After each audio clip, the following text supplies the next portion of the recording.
നീ ഭാര്യയോട് ബന്ധപ്പെട്ടിരിക്കുന്നുവോ? വേർപാട് അന്വേഷിക്കരുത്. നീ ഭാര്യയില്ലാത്തവനോ?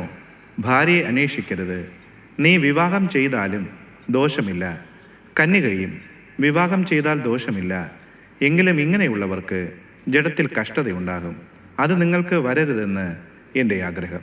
കൊരിന്ത്യർക്ക് എഴുതിയ 1-ാം ലേഖനം 7-ാം അധ്യായം 27-28 വാക്യങ്ങൾ.